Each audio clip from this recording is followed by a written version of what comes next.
Oi gente, tô eu aqui de novo. Hoje dá início a história de contar as bênçãos, né, que Deus fez ao meu filho. As promessas que Deus cumpriu na vida dele. As promessas que Deus fez. Eu vou contar essa história para vocês verem que tudo que Deus falou para ele, que Deus prometeu, Deus cumpriu. Não faltou nada, gente. Nada. A palavra que Deus deu, o que Deus falou, que não fosse cumprido. Foi cumprido, até mais da conta, o que a gente não esperava que fosse acontecer. Então Deus fez acontecer. Por que Deus fez acontecer? Porque Deus é que escreve a nossa história. Deus é que sabe do nosso começo e do nosso fim. Então Deus sabe, né? Deus nos conhece. Deus conhece a gente até desde o ventre da nossa mãe, até a gente mesmo nascer. Então a gente se gerar, Deus já sabe que a gente vai se gerar. Então Deus conhece toda a nossa vida, Deus sabe de tudo. E Deus traça um plano muito grande na vida da gente. E então chegou o ponto que Deus deixa a gente passar por alguma dificuldade para poder a gente ter o que contar lá na frente, né? E eu fico muito grata a Deus, porque eu sei que tudo o que aconteceu na minha vida, na vida dos meus filhos, foi o trabalhar de Deus, foi a história que Deus, né, preparou para nós. Então, gente, quando meu filho era pequeno, ele sofria demais com o pai. Sofreu tanto, eu não vou contar com detalhe, como já falei, a ponto de apanhar muito, de escutar muitas coisas. Vou contar algumas coisas por alto, né, para não ser tão do profundo, que isso é uma coisa que eu vou deixar para lá, que está entregue na mão de Deus e Deus toma conta de tudo, né. Eu só vou contar mesmo porque eu quero contar essa história para vocês verem o que Deus fez na vida dele. Então, ele sofreu muito nessa parte de apanhar.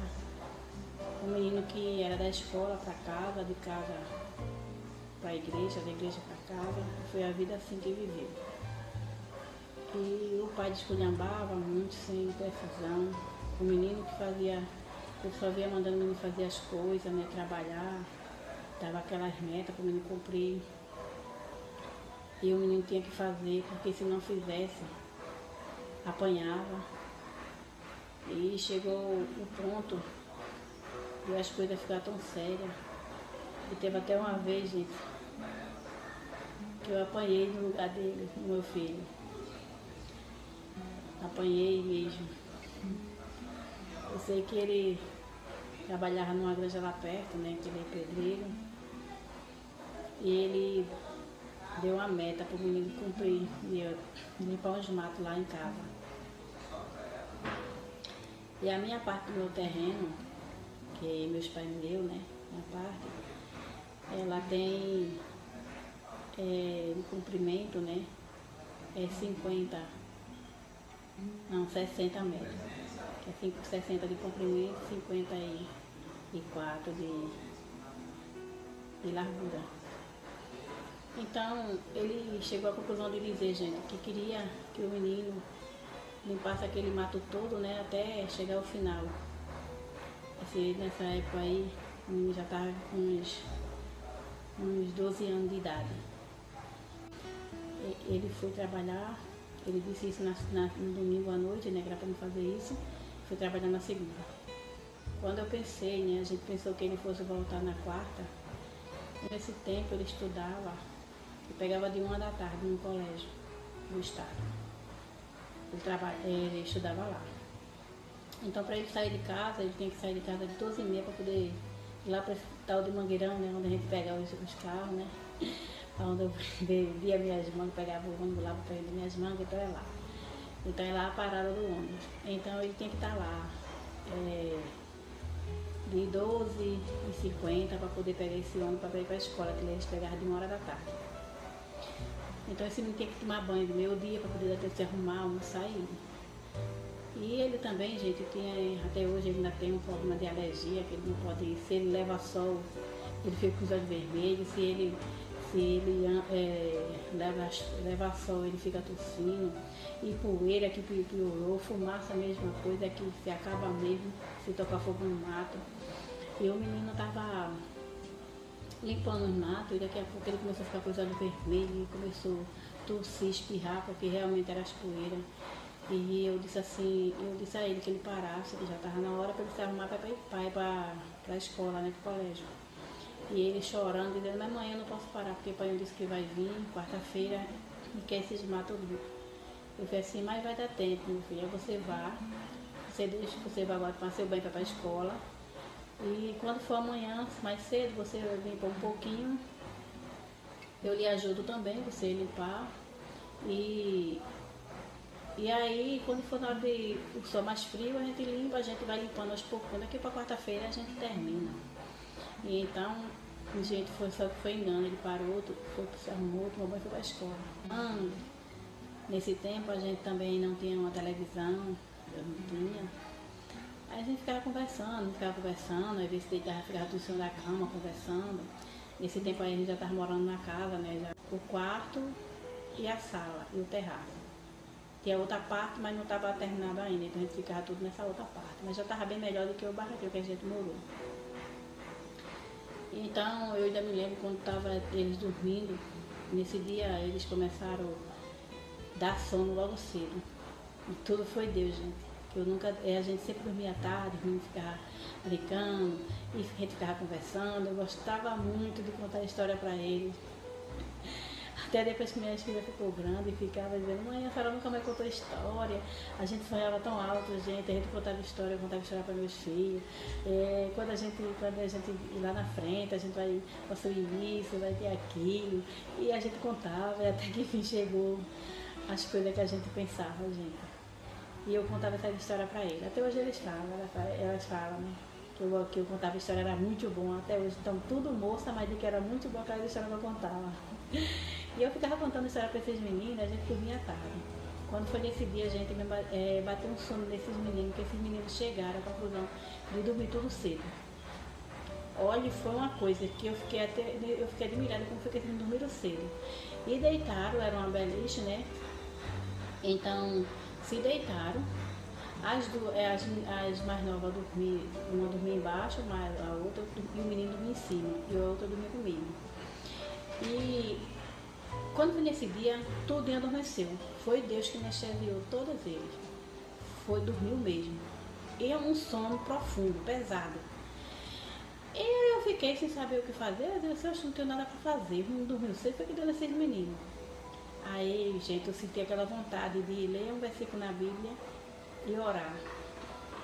E foi nessa hora que eu peguei a Bíblia, me ajoelhei, li o versículo, me ajoelhei e comecei a orar. Eu não tinha mais o que conversar, porque já tinha dormido, né? E ali eu comecei a orar baixinho, né? E daqui a pouco, gente, eu escutei o cachorro do lado de casa latindo. Só que a gente conhece quando o cachorro está latindo com gente de fora. Quando o cachorro está latindo com outro animal que vê, com um animal que vê, ou com outro cachorro. E também quando é uma pessoa conhecida. Porque o jeito do latido dos cachorros é diferente. Quando ele vê uma pessoa conhecida, ele late, vê aquele latido de alegria, aí brincando, pulando, né? E então esse cachorro começou latiu e daqui a pouco chegou no terraço e eu estava orando ali, né? E o cachorro somente latindo e brincando, aquele latido de alegria, pulava no terraço e eu ali orando baixinho. Só que depois eu comecei a pensar, tá medonho, esse cachorro ainda continua latindo, brincando, tem alguma pessoa aqui na porta. Aí nessa hora, gente, eu pensei que poderia até ser alguma pessoa assim que estivesse por lá, né? Porque sabia que a gente estava dormindo só.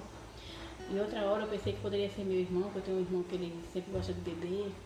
E às vezes fica bêbado, poderia ter ido lá em casa, o cachorro conhecia ele, por isso que estava assim. Eu só pensei que fosse gente conhecida, porque o cachorro estava com jeito que ele estava alegre, né? Brincando. Mas sempre eu fui assim também, eu fui uma pessoa também de quando eu tenho uma coisa para resolver, que eu vejo que eu estou no meio daquilo ali que eu tenho que enfrentar mesmo, então eu enfrento logo mesmo. E eu resolvi ali abrir a porta. Eu digo, quem é? Se é gente conhecida, então eu vou abrir a porta e vou ver quem que está aqui, né, nessa porta de casa. E quando eu abri a porta, para ver quem era, gente, eu achando que era meu irmão. Eu não estava imaginando que era ele que tinha voltado. Aí era ele. Quando eu abri a porta, que tem assim, não abri a porta toda, porque é uma porta veneziana, né? E tem aquele janelão grande. Então eu fui abrir o janelão, a metade assim, e olhei. quando eu olhei era ele, tava assim com a mão nos quartos e ele na frente da porta olhando pra mim. Aí eu até fui uma de riso, falei, oxente, é tu, é? Pensei que viesse hoje, acho que vinha quarta, eu pensei que ia acontecer, ele bebê me atucaiar, né? Assim, de alguma coisa, com alguma cisma. E aí eu abri a porta. Só que antes, que eu esqueci de falar, gente, no começo do vídeo, e quando ele disse isso, ele cortou um cipó bem grosso, um pouco grosso, acho que da grossura de um dedo grande, né, da gente. E esse cipó era grande, gente. Eu acho que era mais ou menos desse tamanho assim, o cipó. E esse cipó tinha um bocado de espetinho nele. Um bocado de espetinho. E ele colocou atrás da porta e disse, esse pó vai estar aqui. E se você não fizer o que eu estou mandando quando eu chegar, você vai me apanhar. E quer dizer que a gente vai tirar daquele atrás de pó da porta. Então a gente não podia nem tirar. Porque se tirasse, a gente já pensava assim, ia ser pior, né? Então ele colocou lá atrás da porta e deixou. Quando ele chegou, eu abri a porta. Aí ele fez assim, que ele entrou, ele fez assim. Eu dei uma ordem que nessa casa não foi cumprida. Eu disse, que ordem foi? Ele fez assim, eu dei uma ordem pro menino limpar esse mato todinho e gadanhar e tocar fogo. E ele não fez, só limpou um pedaço. E isso foi porque eu dei uma ordem e você deu outra. Então agora ele vai me apanhar para quando eu mandar fazer uma coisa, ele fazer. E nessa hora, gente, eu fiz assim, mas o menino tá dormindo. Eu não acredito que você vai dar no menino porque o menino tá dormindo. Ele fez assim, então ele vai se acordar debaixo de pau. Vocês sabem mais ou menos a palavra que ele quis dizer, que eu não vou falar isso. Então ele vai se acordar debaixo de pau. Eu falei, Simão, não acredito nisso não, que tu vai fazer isso com o menino, porque vai terminar o menino ter um ataque, uma coisa, com o susto que tem e tiver uma coisa. E ele disse assim, pois ele vai apanhar, ele vai se acordar com tudo. Nessa hora, gente, eu fui para a porta do quarto, porque só tinha a sala que a gente usava, né? Era a sala e o quarto. E a sala, e o terraço que digo. Aí nessa hora eu fui pra porta do quarto e fiquei pensando assim, meu Deus, será que ele vai dar no menino mesmo, menino dormindo, assim? E sabendo que foi na segunda-feira mesmo voltou e não ia dar tempo de menino terminar. E ali eu não esperava que realmente ele fosse dar. Mas eu não, em outra hora eu não duvidava nada, né? Porque eu já sabia quem ele era. E nessa hora, gente, quando ele foi chegando na porta do quarto, ele se virou pra mim e disse assim, já que ele está dormindo, então você apanha no lugar dele. E aí começou a me bater com esse cipó grosso. E ali eu comecei a botar as mãos, né, para tirar, fazendo do jeito com a mão assim, né, botando na frente, porque ele gostava muito, só que quando ele vinha bater em mim, ele só queria dar no meu rosto. Ele sempre queria dar um quebrar, para ver que quebrar meus dentes, o meu nariz. E ele sempre vinha de direção ao meu rosto, então eu colocava a mão. Mas como era um cipó, era fino assim para certas coisas, né? Porque esse cipó era grosso, mas como era para eu botando a mão, o cipó teve vez que pegou. Então teve aí uma cipoada que ele deu, era uma cipoada tão pesada, gente, que rasgou assim meu rosto. Graças a Deus que hoje eu não tenho essa cicatriz, que até eu pensei que ia ficar. Ele tem até uma irmã que achou que eu ia ficar com aquela cicatriz. Eu pensei que tu fosse ficar com aquela cicatriz, porque a cicatriz ficou profunda. E aí eu gritando, e gritando, não faz isso. Então minha mãe, como mora perto, tudo a gente morava perto.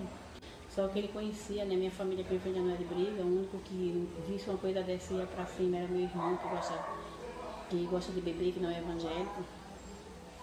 Mas ele sabia que meu irmão não estava, porque sempre saía, ele ficava bebendo, chegava bêbado, essas coisas aí. Ele sabia também que não tinha, era em defeito, que estava, né, se tivesse, estava bêbado, ele sabia disso.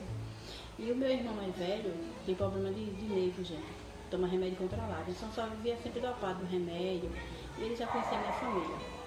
Então ele chegou, começou ali batendo em mim, eu gritando. Aí daqui a pouco minha mãe escutou o grito. E ela pensou assim, meu Deus, o que está acontecendo na casa? Porque ela sabia que ele tinha que trabalhar. E porque eu estava ali gritando. Então alguma coisa está acontecendo. E mãe, como é mãe, né? Enfrenta tudo. Ela não queria saber o que era, que estava ali, era já velhinha e foi lá. E quando ela chegou lá, ela disse assim, mas fulano, por que você fez isso com ela? Aí ele mandou ela desaparecer, gente. Desapareça daqui. E disse umas coisas lá, né? E mandou ela se embora. Ele disse que se ela não saísse, ela também iria apanhar. Foi isso que ele falou. E hoje eu não tenho ódio dele não, gente. Eu não tenho raiva, porque a gente deve perdoar, né? Deve perdoar, porque fica aí ele com ele Deus, o que ele fez. A cobrança de Deus é grande, né? Cada um paga pelo que deve. Então eu deixo que Deus tome conta de tudo. Então minha mãe ali disse assim, nessa hora minha mãe disse assim, você, fulano tirou sangue da minha filha. E ele pegou e disse, eu mesmo não, foi ela que se arranhou com o anel. Só que eu estava chorando muito, gente, eu nem sabia. Eu sentia aquela tintura aqui descendo em mim, mas eu pensava ali que era minha lágrima, que estava caindo. Aí quando minha mãe falou isso, que eu tinha tirado sangue de mim, eu fui olhar, né, onde era que estava o sangue. Quando eu vi, minha blusa estava toda lavada de sangue, já estava toda molhada. Aí foi quando eu vim ver a gravidade. E aí, gente, meus filhos tudo dormindo, com essas coisas todas. Eu gritava, eu chorava, eu mandava parar. E meus meninos, nenhum deles se acordaram, porque foi Deus que não deixou. Porque Deus já sabia que ele, se o menino acordasse, ele ia pegar o menino. E Deus sustentou aquele menino num sono profundo, que ele não acordaram. Depois que minha mãe chegou, começou a falar, que ele já tinha feito o que ele queria fazer, já tinha matado a vontade da carne dele, de bater em mim. Aí ele já estava falando mais, já tinha matado naquela raiva que ele estava, sei lá, aquele gosto de bater, né? Aí foi quando os meninos começaram a se acordar. Quando se acordou, os dois mais velhos, se acordaram espantados, porque quando eles se acordaram, de repente aí viu toda a melada de sangue, e minha mãe lá falando, e ele falando, aí na mente dos meninos já achou que ele tinha me cortado com a faca, com a foice, porque meu rosto estava todo lavado de sangue, minha blusa, meu pescoço. Então o menino pensou isso, ficou tudo espantado, o que foi isso, E ele mandou vir se calar, e eu acalmei os meninos, e ali ficou, gente. Nesse sofrimento aí que eu passei, né, que meu filho passou junto comigo. Mas, para continuar a história, eu vou dizer para vocês que eu vou continuar agora a história realmente, porque novamente a história é grande, gente, e fica difícil, né? Então eu vou continuar essa história no próximo vídeo.